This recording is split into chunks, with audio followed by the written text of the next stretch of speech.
नमस्कार दोस्तों, मैं संतोष सर यूट्यूब के अपने चैनल तथागत आईएएस एकेडमी में आपका स्वागत करता हूं। दोस्तों, आज का हमारा टॉपिक दिल्ली के सुल्तान द्वारा निर्मित देश के पहले मकबरे पर आधारित है, जिसके बारे में विद्वानों के अलग अलग मत देखने को मिलते हैं। तो अपना वीडियो शुरू करते हैं।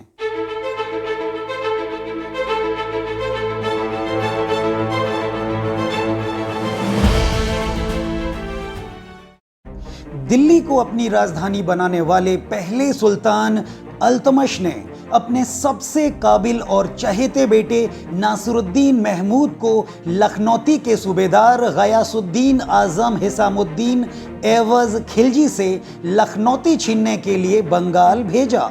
उस वक्त शाहजादा नासिरुद्दीन अवध का सूबेदार था। उधर असम और पूर्वी बंगाल के सैन्य अभियानों में व्यस्त हिसामुद्दीन एवज अपनी राजधानी लखनौती की सुरक्षा के लिए वापस लौटा, लेकिन युद्ध में मारा गया। अब अल्तमश ने 1226 ईस्वी में शाहजादा नासिरुद्दीन महमूद को लखनौती का सूबेदार नियुक्त कर दिया। इस तरह बंगाल 1226 ईस्वी में दिल्ली सल्तनत का एक इक्ता बन गया। अल्तमश ने शाहजादे नासिरुद्दीन महमूद को मलिक उस शर्क अर्थात पूर्व का सुल्तान के खिताब से नवाजा था, लेकिन 2 साल बाद ही 1229 ईस्वी में शाहजादा नासिरुद्दीन को मार दिया गया। दुखी मन से अल्तमश ने शाहजादे को दिल्ली के मलकापुर में दफनाया।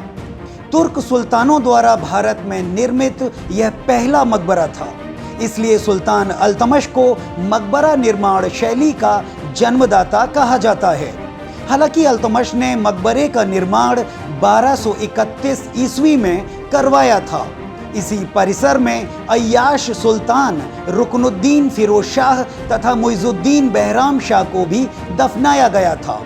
अल्तमश ने हिंदुस्तान के जिस पहले मकबरे का निर्माण करवाया था, क्या आप जानते हैं कि उसका नाम क्या था? उसका नाम था सुल्तानगढ़ी, जो पूर्व में गुर्जर प्रतिहार वंश द्वारा निर्मित शिव मंदिर था, जिसे 700 से 1100 ईस्वी के मध्य में बनवाया गया था। स्तंभों और फर्श पर हिंदू मंदिर के प्रतीक चिन्ह अब भी देखे जा सकते हैं। वहीं एएसआई को यहाँ से 1361 का एक शिलालेख तथा पत्थर का शिवलिंग प्राप्त हुआ है। वहीं संगमरमर से निर्मित शिवलिंग का योनि भी प्राप्त हुआ है। प्रोफेसर आशीर्वादीलाल श्रीवास्तव अपनी पुस्तक भारत का इतिहास में लिखते हैं कि स्थापत्य संबंधी ब्यौरे की बातों तथा सजावट की दृष्टि से यह इमारत हिंदू शैली के अधिक निकट है।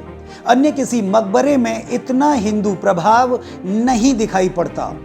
चारों कोनों पर बने 4 टॉवर हिंदू मंदिर के स्तंभों और बीम पर आधारित हैं, जो साफ तौर पर बाद में निर्मित प्रतीत होते हैं। आसपास के गांव के नवविवाहितों के लिए मकबरे पर मत्था टेकना कमोबेश बेहद जरूरी है। हालांकि उनका ये संस्कार पूर्व मंदिर के समय से ही पीढ़ी दर पीढ़ी चला आ रहा है।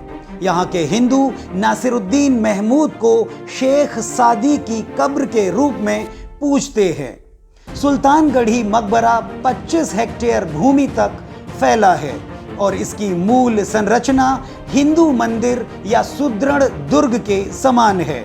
मकबरे की छत पर संगमरमर से बना अष्टभुजाकार ऊंचा चबूतरा बना है, जिसके नीचे गुफा जैसे बेसमेंट में नासिरुद्दीन महमूद दफन है, जो मकबरे के रूप में बिल्कुल भी नहीं दिखता।